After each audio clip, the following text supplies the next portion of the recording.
আজকের এই পরিস্থিতির জন্য যদি তিনটে অপশন দেওয়া হয়, বিজেপি, নির্বাচন কমিশন এবং টিএমসি, কারা বেশি দায়ী আপনি কি মনে করেন? কমিশন, সেন্ট্রাল কমিশনকে আমি একটাই ক্ষেত্রে দায়ী করব, সেটা হচ্ছে পশ্চিমবাংলার মতো একটা বড় রাজ্য যেখানে 7,66,00,000 ভোটার ছিল, সেখানে মাত্র 4 মাসের সময় দিয়ে এসআইআর এর কাজ ঘোষণা করা বা চালু করা, এটার জন্য সেন্ট্রাল ইলেকশন কমিশন দায়ী। দ্বিতীয় দায়ী হচ্ছে রাজ্য সরকার। ওনারা প্রথমে বললেন এসআইআর মানবো না, এসআইআর করবো না, কিন্তু ডিউ টাইমে যখন 27 অক্টোবর 2025 যখন বিকেল 4:50 পর্যন্ত ইলেকশন কমিশন 12টা রাজ্য সহ বাংলার এসআইআর এর কথা ঘোষণা করলেন, তারপরে ডিউ টাইমে 4 নভেম্বর থেকেই এনাদের লোকদের অ্যাপয়েন্ট করতে লাগলেন এবং কাজ শুরু হলো। আমরা যেসব ফিনিক্সে বসবাস করি সেখানে অযোগ্য লোকদের, আইসিডিএস এর ওয়ার্কাররা কম্পিউটারের ক জানে না, তাদেরকে দিয়ে নিয়োগ করা হলো। এটা কার অপদত্ত? এটা রাজ্য সরকারের অপদত্ত। আজকে রাজ্য সরকার 90% দায়ী এই এসআইআর এর জন্য। এই যে 1,36,00,000 মানুষ নোটিশ পেল, এত হেয়ারিং, তারও প্রাণ চলে যাচ্ছে, টেনশন করছে, তাদের পরিবারের লোকরা তাদের গার্জেনকে নথি খুঁজতে গিয়ে তারা হয়রানি হচ্ছে। এর জন্য রাজ্য সরকার যদি সঠিকভাবে এই কাজটা চালু করতেন, তাহলে আমার মনে হয় এই সমস্যা আজকে সুপ্রিম কোর্টকেও হস্তক্ষেপ করতে হতো না, বা আদার স্টেট থেকেও এইভাবে জুডিশিয়ালদের এখানে নিয়োগ। এবং আমরা আজকে এসেছিলাম ওয়েস্ট বেঙ্গলের ইলেকশন অফিসারের কাছে, উনি অত্যন্ত সুন্দরভাবে আমাদের সঙ্গে ইয়ে করেছেন বা আলোচনা করেছেন যে সমস্যা এসআইআর করতে গিয়ে আমাদের সামনে এসছে। উনি নিজেই আলোচনা করলেন যে ওনার নিজেরও ধারণা ছিল না যে এরকম একটা সমস্যা আসতে পারে, সুপ্রিম কোর্টের এই ধরনের একটা হস্তক্ষেপ, যেখানে 60 লক্ষেরও বেশি মানুষ আজকে অসহায় অবস্থায়, তাদের আগামী দিনে তাদের ভবিষ্যৎ, তাদের উত্তরসূরিদের ভবিষ্যৎ নিয়ে যখন টানপড়, সেখানে আমাদের দাবি, আমাদের পার্টির পক্ষ থেকে লিখিত নিয়ে মামলা জমা করেছি। ওনারা একই সমস্যা এখানে লেফট ফ্রন্টের পক্ষ থেকে, বাম ফ্রন্টের পক্ষ থেকে বিমানবাবুরাও এসে বলেছেন, ইন্ডিয়ান সেকুলার ফ্রন্টের পার্টি থেকেও বলেছেন, আমরাও তুললাম। আপনি যেটা বললেন যে 9 তারিখে ইলেকশন কমিশনের ফুল বেঞ্চ আসছেন, তখন এটা নিয়ে ওনারা করবেন এবং অন্য স্টেট থেকেও, ঝাড়খণ্ড বা আদার স্টেট থেকেও 200 কাছাকাছি বিচারপতিদের নিয়ে আসা হচ্ছে। তাই থেকে আমাদের এটাকে কি করে শর্ট আউট করা যায় বা কি করে এই সমাধান করা যায়, সেটা ওনারা খুব দৃষ্টি দিয়ে বা ভাবে ওনারা বিবেচনা করবেন। আমরা একটাই বলেছি যে মুর্শিদাবাদ জেলার মানুষ, সেখানে 11 লক্ষের উপর বেশি মানুষের এই সংখ্যার মধ্যে তাদের নাম বাদ দিচ্ছে এবং তারা সবাই জেনুইন ভোটার, তাদের কোনো কারণেই ভোট হবে অথচ তাদের নাম থাকবে না, ভোটার লিস্টের নাম থাকবে না, এটা ভালো মেনে নেওয়া যাবে।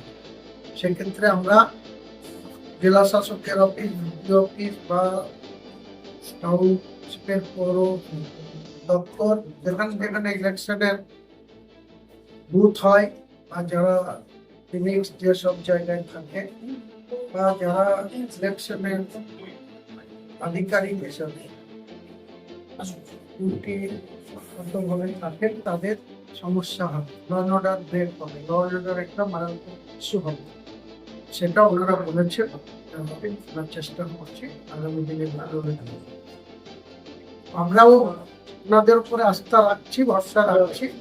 আমরাও বিভিন্ন জেলায় জেলা শাসকদের অফিসে, আমি 9 তারিখে যখন বেঞ্চ এখানে আসবে, তখন আমরা মুর্শিদাবাদ জেলায়, যেহেতু 60 লক্ষের মধ্যে মেজর মুর্শিদাবাদ জেলা 11 লক্ষ,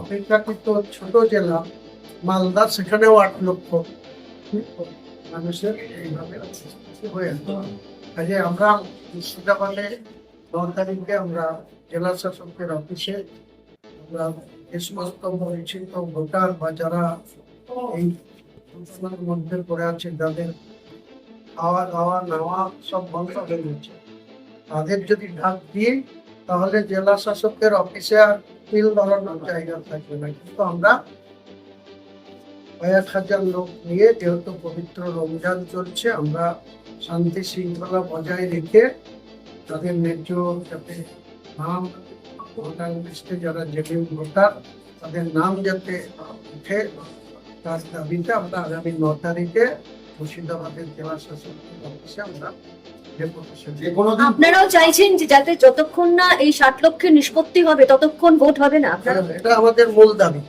আমাদের বক্তব্য তাতে উনি বলছেন তাতে তো 56 রুল চলে আসতে পারে, অবশ্যই আসতে পারে, কিন্তু এতগুলো নাম বাইরে রেখে ভোট হবে এটা কোনো মতেই পিসফুলি ভোট করতে পারবেন না, এবং সেখানে আইন শৃঙ্খলা একটা ইস্যু হয়ে দাঁড়াবে। সেটা যাতে না হয়, আমরা পিসফুলি ভোট চাই এবং সরকার অধিকার যাতে ভোটে প্রয়োগ করতে পারে সেটা মানুষের তার জন্য ভোট পিছিয়ে গেলে অসুবিধা নেই আপনার। নিশ্চয়ই কোনো অসুবিধা নেই, কারণ যদি টেকনিক্যালি এসআইআর করতে গিয়ে যদি এতগুলো মানুষের নাম যারা মৃত তাদের নাম বাদ গিয়েছে, আমরা তো প্রতিবাদ করি। যাদের ডবল নেম ছিল তাদের এক জায়গায় নাম আছে, এক জায়গায় বাদ গিয়েছে, কোনো সমস্যা নেই। কিন্তু যারা জীবিত আছে, যারা প্রেজেন্ট, তাদের ভারতীয় নাগরিক, তারা দীর্ঘদিন ধরে তাদের পূর্বপুরুষ ধরে এখানে বসবাস করছে, তাদের নাম এইভাবে বাদ দিয়ে ইলেকশন হতে পারে না। তাতে যদি ইলেকশন পিছিয়ে যায় আমাদের আপত্তি নেই, কিন্তু এই নাম যতক্ষণ পর্যন্ত সংযোজন না হবে ততক্ষণ পর্যন্ত যাতে ইলেকশন কমিশন হঠকারী কোনো সিদ্ধান্ত নিয়ে যেন পশ্চিমবাংলার বিধানসভা নির্বাচনের যে সূচি বা বিজ্ঞপ্তি সেটা যাতে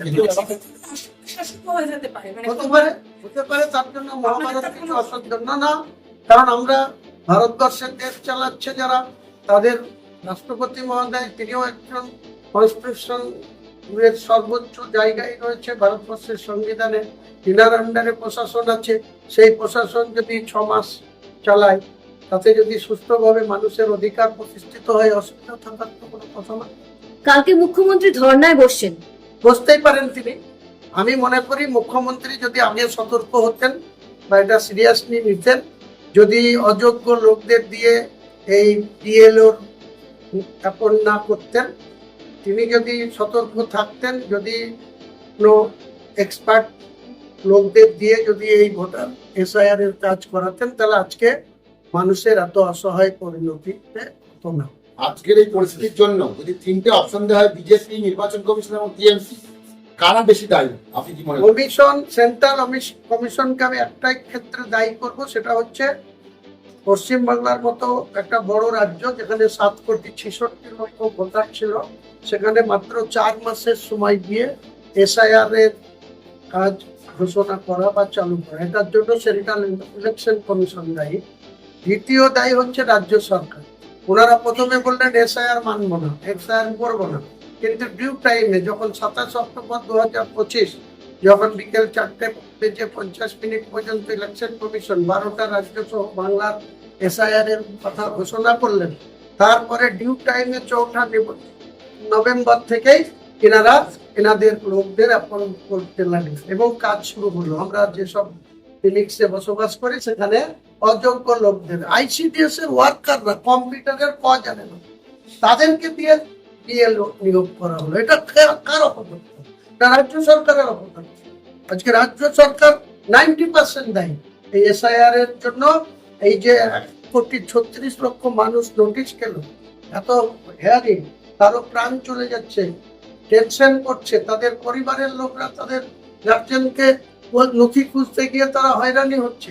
এর জন্য রাজ্য সরকার যদি সঠিকভাবে এই কাজটা চালু করতেন, তাহলে আমার মনে হয় এই সমস্যা আজকে সুপ্রিম কোর্টকেও হস্তক্ষেপ হতে হতো না, বা আদার স্টেট থেকেও এইভাবে জুডিশিয়ালদের এখানে নিয়োগ করতে।